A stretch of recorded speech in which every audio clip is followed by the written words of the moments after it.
Good morning, or good afternoon, or good evening, whatever time you may be watching this. Welcome to the first online worship video for First Parish Church in Kingston. I am the Reverend Monica Jacobson-Tennyson, the minister at this church, and this is Jen Shattuck, our Director of Family Ministry.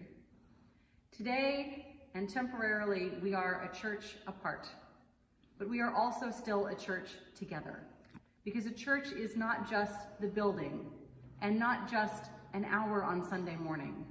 A church is all of the people caring for each other, thinking of each other, finding ways to be connected no matter what is happening in the world. Today, we are going to bring you this video, and we invite you to follow along at home in whatever way feels right to you. For now, please join us in singing our introit, knowing that wherever here is for you today, you have what you need. What we need is here. What we need is here. We light our chalice today with these words.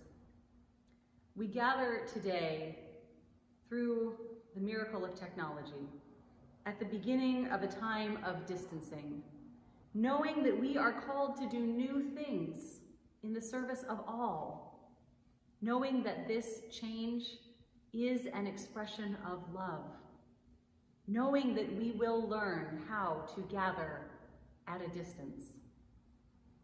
We light this chalice as a reminder. The flame is different every time, and in the times to come, we will kindle separate flames. Yet the flame is the same each time, and all our separate flames remind us of this community and our shared light. Please join with us in singing Spirit of Life. Spirit of life, come unto me, sing in my heart all the stirrings of compassion, blow in the wind, rise in the sea, move in the hand, giving life the shape of justice. Roots hold me close, wings set me free. Spirit of life, come to me, come to me.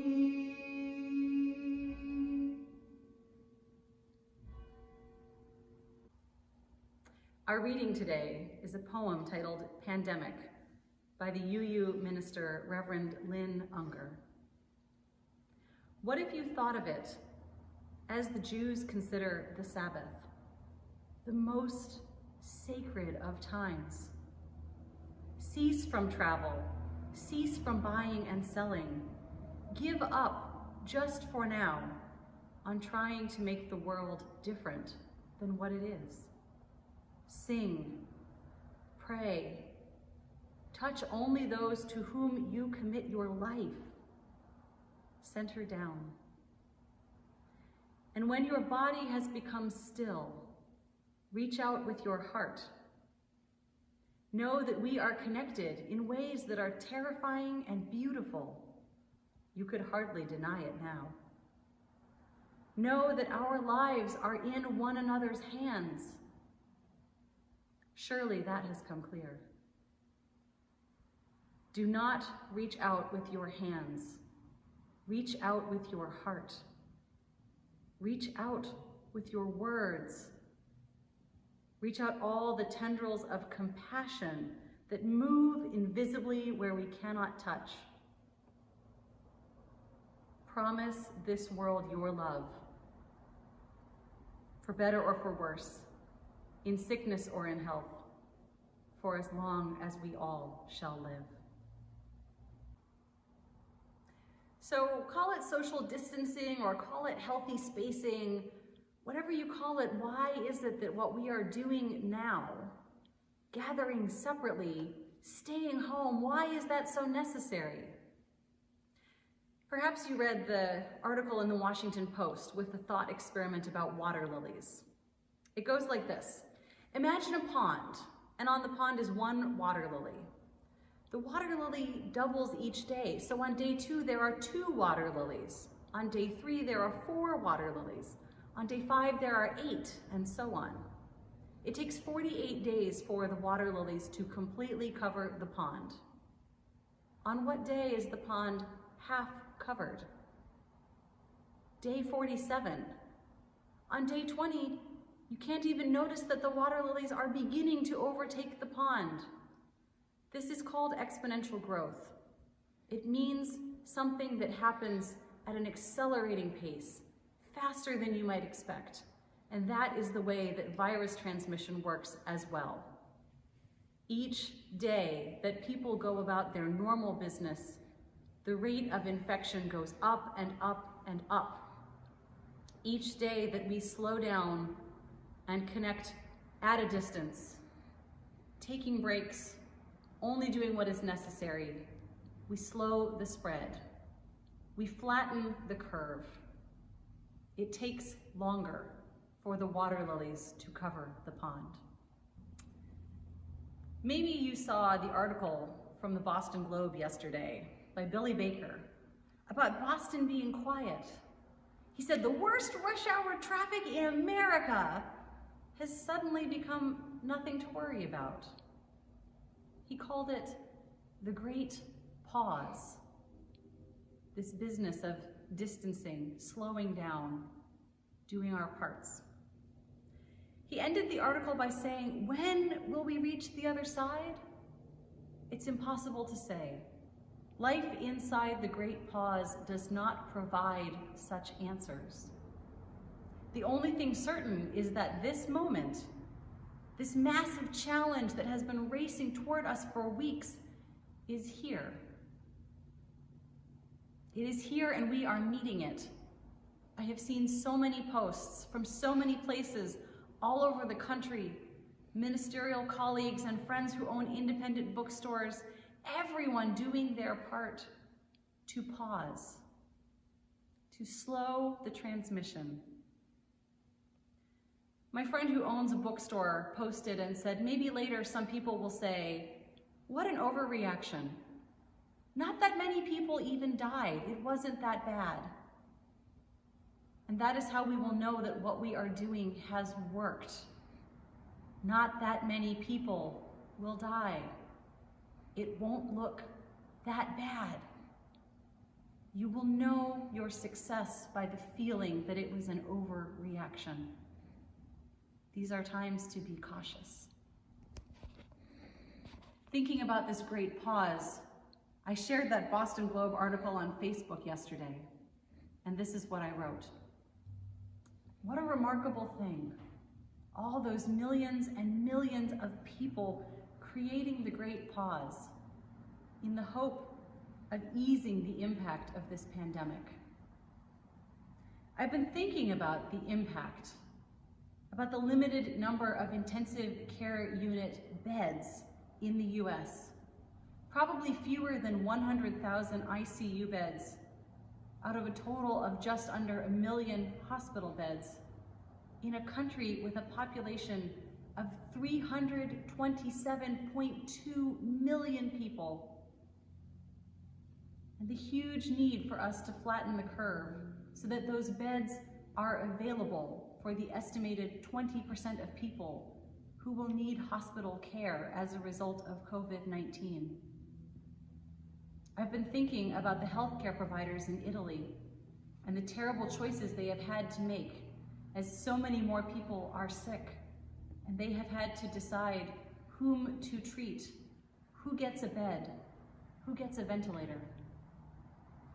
I've been thinking about the moral injury done to people in war zones who have to make terrible choices, and about the moral injury happening to those Italian healthcare providers who have sworn to do no harm. And I've been thinking about the folks who live paycheck to paycheck, who can't work from home, who are economically vulnerable and therefore exposed to greater risk. And I've been thinking about the incredible love that drives this great pause. Because it is love, not just fear, although we are certainly afraid. The mystery of being human is that we can be afraid and at the same time filled with love and commitment to do what is required, to upend our personal lives for the greater good, for the belief that this great pause will let us make a difference. Pause on, friends, as much as you can, for longer than you thought you could. You are held in a great love. You embody that love for others, and others offer that love to you. Reach out for what you need and wash your hands. Right now, I have such hope for us as a species. Given the chance to do something very different, something inconvenient and frankly kind of irritating, knowing that it will make a difference in the lives of people that we love and strangers who we will never meet, we are doing it. Millions of us all over the world. This is the work of religious people, people of faith, people who take action for the collective good, people who believe in collective power and use their power to do the work of love. Those people are us, and so many more. Please join with me in singing, "Love Will Guide Us." Love will guide us, peace has tried us, hope inside us will lead the way on the road from greed to giving. Love will guide us through the hard night. This morning, as we gathered to film, we lit the candles which we share as a community to represent our joys, our sorrows, our hopes, our fears, all that we are carrying as we do this work of being human in the world. These candles are lit today for you, and wherever you are, you can light a candle, look at the flame, and know that we are still holding each other across this distance. The time has come now for us to extinguish this chalice. We extinguish the flame, but not the light. The light we shall create separately and together at a distance until we are together in person again. Please join with us in singing our benediction. With our minds and our hearts and our hands, may we choose to bless the world.